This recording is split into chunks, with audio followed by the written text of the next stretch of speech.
Selamat datang di Alur Donghua. Kali ini Mimin akan cerita novel The Crown, Emperor of Eternity. Sebelum mendengarkan, jangan lupa subscribe, like, komen, dan share ya, biar Mimin tambah semangat. Selamat mendengarkan. Melanjutkan episode sebelumnya, setelah mengetahui pengalaman naga merah, Cukwangsen merasa sangat luar biasa. Secara umum, klan naga sangat menyayangi keturunannya dan akan berusaha sebaik mungkin memperlakukan cabang yang paling biasa sekalipun dengan baik. Alasan untuk semua ini adalah tingkat reproduksi ras naga yang sangat rendah.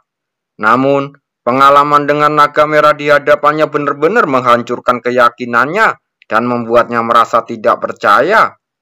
Aku sudah mencari selama 100 tahun, tapi belum juga menemukan alasan mengapa bajingan-bajingan itu membunuh klanku. Naga merah itu mengembuskan nafasnya. Jelas saja, bahkan setelah bertahun-tahun berlalu, kejadian berdarah itu masih membuatnya merasa sangat marah. Cukwangsen, matanya berkedip-kedip. Lalu dia bertanya, "Senior, apakah Anda pernah menyelidiki apakah masalah ini terkait dengan seni naga berdarah yang Anda buat?" Naga merah itu menggelengkan kepalanya lalu berkata, "Tidak mungkin. Jika bajingan itu menginginkannya, dengan karakter saya saat itu, saya akan menawarkan seni naga berdarah kepada mereka. Tidak perlu melakukan hal ini." Cukwangsen langsung terdiam. Untuk beberapa alasan, dia masih memiliki perasaan di dalam hatinya bahwa masalah ini terkait erat dengan seni naga berdarah, tetapi tidak dapat mengetahui apa itu sebenarnya. Hahaha, anak kecil, apakah kau ingin berlatih teknik naga berdarah ini? Emosi naga merah itu tiba-tiba menjadi tenang dan ia menatapnya dengan rasa penasaran. Cukwangsen hanya mengangguk tanpa ragu. Seni bela diri yang kuat seperti itu adalah apa yang dia butuhkan untuk saat ini. Naga merah itu langsung tertawa keras. Dan darah naganya perlahan-lahan ternoda oleh sedikit kekejaman. "Jika kamu ingin berlatih teknik ini, kamu harus menyetujui satu syaratku." "Syarat apa?" Hati Cukwangsen langsung terguncang. Kondisi yang bisa membuat naga merah itu berbicara pasti sangat sulit. Naga merah itu berkata dengan suara lantang, "Bantu aku untuk bangkit kembali. Aku ingin membunuh lebih banyak naga dan memakan beberapa dewa naga lagi." Mendengar suara yang dipenuhi dengan kebencian yang kuat, Cukwangsen tidak bisa menahan diri untuk tidak menggigil. Kebencian orang ini terhadap klan naga telah menembus ke dalam tulangnya. Tidak mengherankan, pembantaian klan naga sendiri dan kematian banyak kerabatnya sudah untuk membuatnya gila. Menekan pikiran-pikiran ini, Cukwangsen menggelengkan kepalanya. "Dengan kemampuanku, aku khawatir aku tidak memiliki kemampuan untuk membantu senior bangkit kembali. Dilihat dari situasi saat ini, tingkat kultivasi naga merah ini di kehidupan sebelumnya jauh lebih unggul daripada kehidupan dia sebelumnya. Bagaimanapun, ia telah berlatih selama hampir 1000 tahun, yang merupakan sesuatu yang tidak dapat dibandingkan dengannya. Dapat dikatakan, keinginannya untuk membangkitkan kembali naga merah tidak jauh berbeda dengan seekor semut yang ingin membangkitkan kembali seekor gajah raksasa." Naga merah itu tidak terkejut mendengar penolakannya. Ia menghembuskan nafas panjang. "Kau tidak perlu menolak sekarang. Ketika kekuatanmu mencapai tingkat tertentu, kau secara alami akan memiliki kemampuan untuk menghidupkan kembali tubuh asliku." Cukwangsen tertegun sejenak dan tidak bisa menahan tawa. "Senior, bagaimana Anda bisa yakin bahwa saya pasti bisa mencapai ketinggian yang Anda katakan?" Mata naga merah itu langsung berfluktuasi dengan tatapan tajam yang tampak menembus pikirannya dan melihat hal-hal yang tersembunyi di dalamnya. "Saya yakin bahwa seseorang yang memiliki menara ruang waktu pasti akan mencapai hal-hal luar biasa di masa depan." Tubuh Cukwangsen langsung bergetar hebat dan matanya bersinar dengan cemerlang. Dia tidak memberitahu siapapun tentang menara ruang waktu, karena dia tahu bahwa jika masalah ini terbongkar, kemungkinan besar akan mendatangkan malapetaka yang tak tertahankan bagi hidupnya.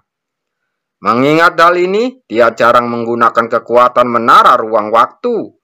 Bahkan ketika dia harus menggunakannya, dia melakukannya secara diam-diam untuk menghindari menarik perhatian banyak orang.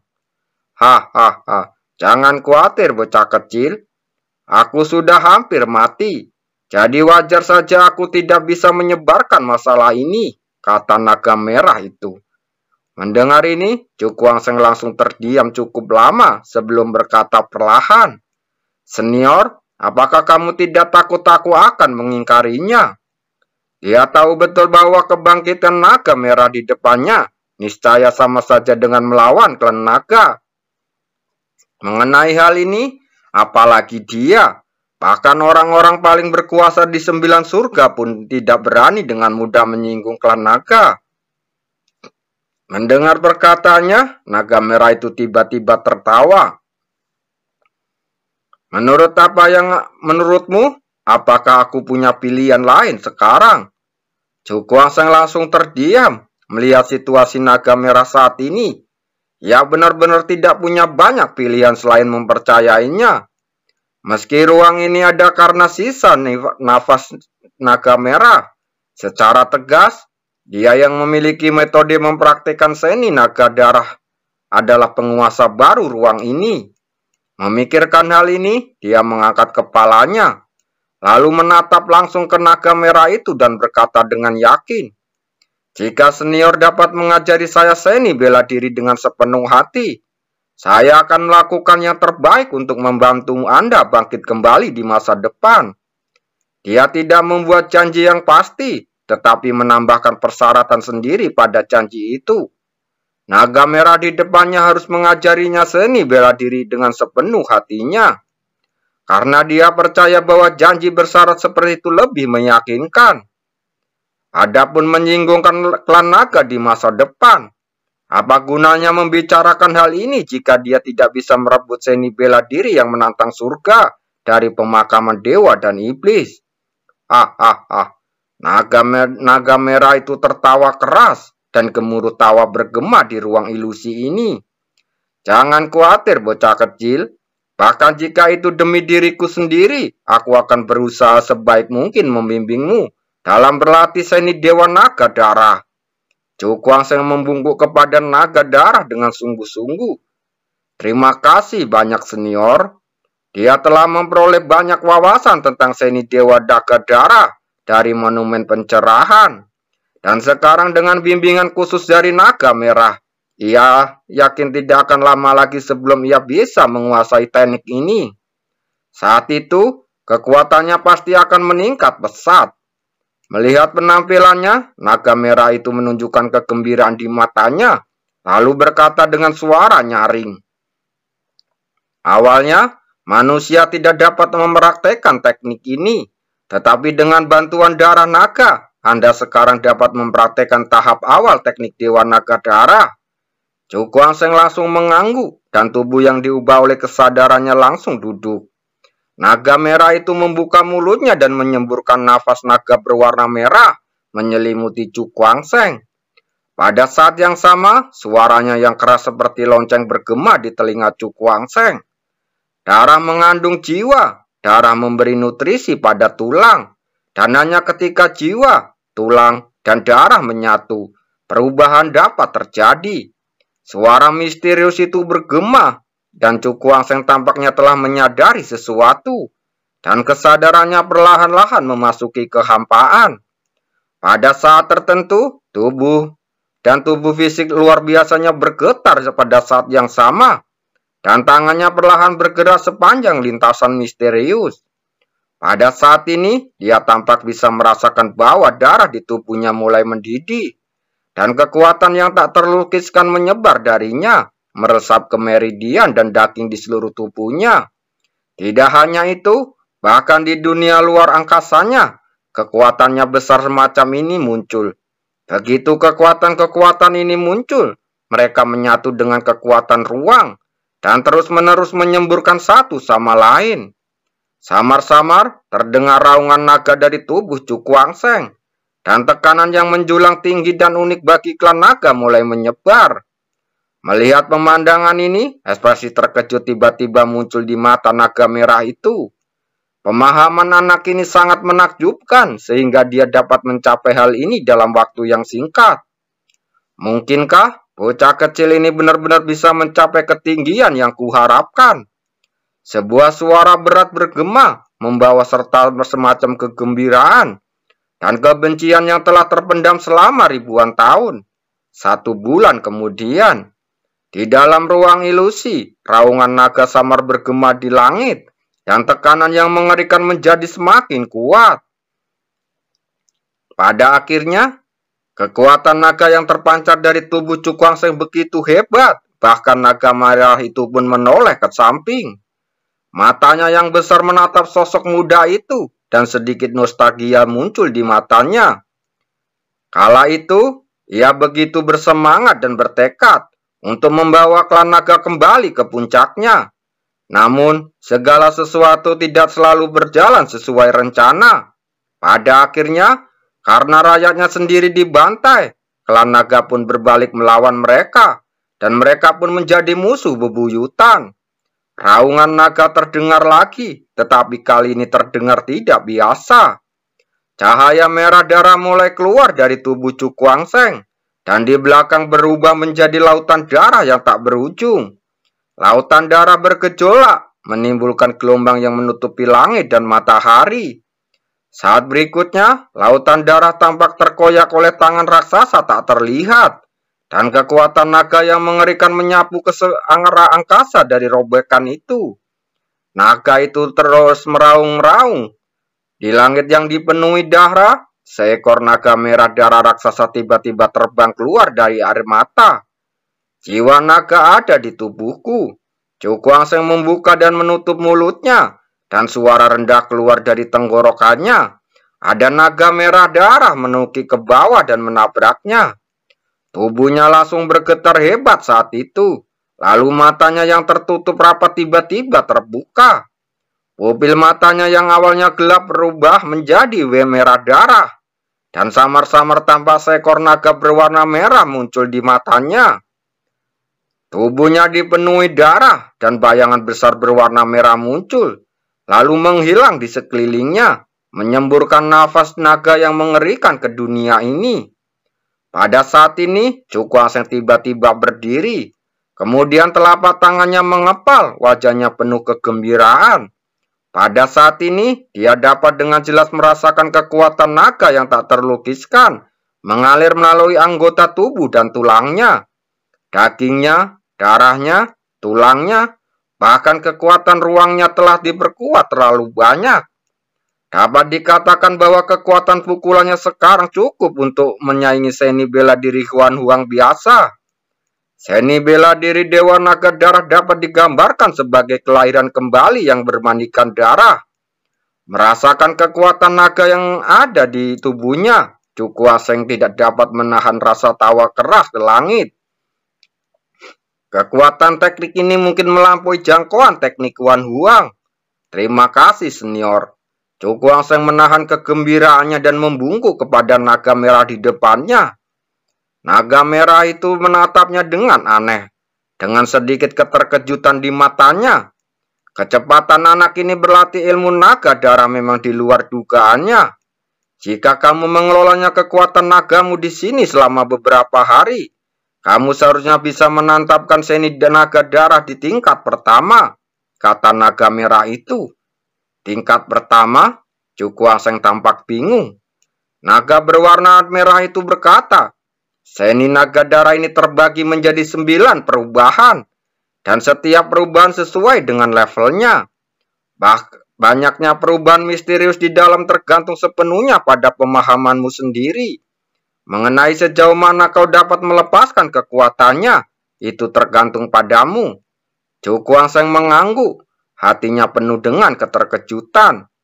Dia bahkan belum menstabilkan wilayahnya di level pertama, tetapi dia sudah memiliki kekuatan yang mengerikan.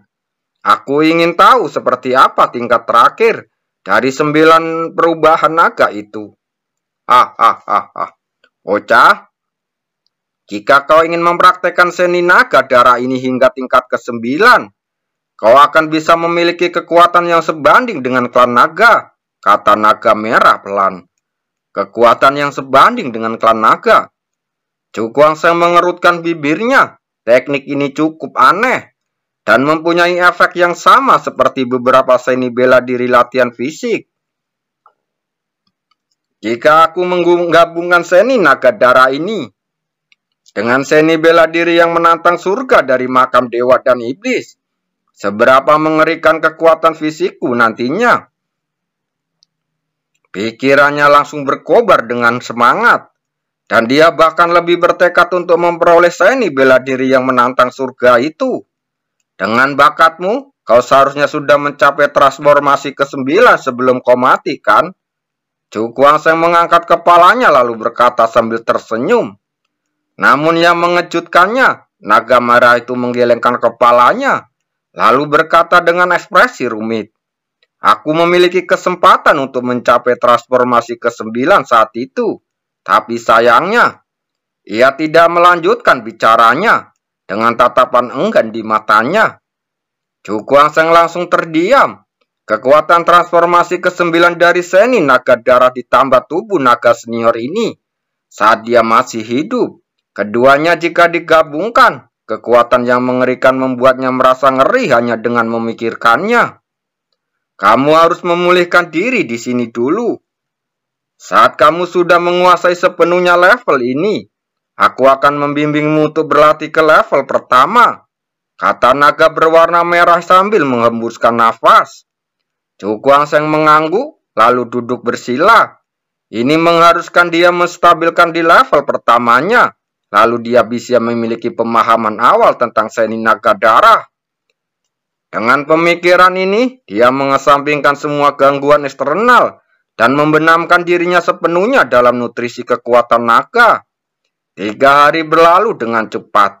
Dunia luar, Liu Fei yang sedang bermeditasi tiba-tiba mengubah ekspresinya dan meninggalkan ruangan. Di halaman, dia mengangkat kepalanya dan melihat keluar. Alisnya sedikit mengernyit. Sebab pada saat itu ada beberapa orang yang masuk dengan kasar. Gerbang halaman dihancurkan dengan kekuatan yang sangat besar, dan beberapa pria berjubah hitam dengan ekspresi garang di wajah mereka menyerbu masuk. Wajah Liu Fei berubah dingin dan dia berteriak, "Apa maksudmu dengan ini?" Jika dia tidak ingin mendapat masalah, dia pasti sudah memberi pelajaran pada orang-orang ini. Hehe. Mendengar omelannya, lelaki itu tidak menanggapinya dengan serius. Setelah mencibir beberapa kali, ia berjalan ke kedua sisi. Nona, Anda sudah lama berada di kota Qianshan. Setidaknya Anda harus memberikan sesuatu, bukan? Seorang pemuda tampan berpakaian biru masuk. Dia melirik Liu Fei dengan sedikit rasa panas di matanya. Liu Fei mengerutkan kening dan berkata, kami telah membayar dengan batu roh yang sesuai. Mengapa Anda masih mengatakan hal ini? Setelah mereka memasuki pusat kota, agar tidak menarik perhatian, mereka mengikuti aturan dan membayar sejumlah batu roh sebagai biaya tinggal di kota Qianshan. Pemuda berbaju biru itu membuka kipas lipat di tangannya dan berkata dengan senyum lebar, bagaimana mungkin batu roh saja sudah cukup? Kami kekurangan tenaga kerja di kota Qianshan selama periode ini. Jadi kami ingin meminta orang di dalam untuk melakukan perjalanan. Saat dia berbicara, dia melirik ke arah ruangan di belakangnya dan berkata sambil tersenyum. Wajah Liu Fei langsung menjadi gelap dan berkata, tenaga apa yang kurang? Kami tidak memiliki kewajiban untuk melakukan apapun untuk kota Qianshan Anda. Kamu tidak bisa mengatakan hal itu. Pemuda berbaju biru itu tersenyum tipis. Kami memiliki tambang di luar kota Qianshan. Jadi kami ingin meminta orang yang mengikuti gadis itu untuk pergi dan menambang selama setahun. Tentu saja, kami di kota Qianshan tidak akan mengecewakan Anda dalam memberikan hadiah yang sesuai. Dia menatap Liu Fei dengan senyum yang kuat. dan gairah dalam ekspresinya tidak bisa disembunyikan. Ketika Liu Fei baru saja memasuki pusat kota, dia telah mengarahkan pandangannya pada Liu Fei, tetapi karena banyak hal, dia tidak pernah memiliki kesempatan untuk datang. Hari ini, dia akhirnya menggunakan alasan untuk menyingkirkan bocah itu dari ruangan itu, untuk memudahkannya tindakannya sendiri. Wajah Liu Fei langsung berubah sangat dingin, dan ada kemarahan di matanya. Orang ini sebenarnya ingin Kuangseng menjadi kuli untuk menambang di tempat berbahaya itu. Terima kasih.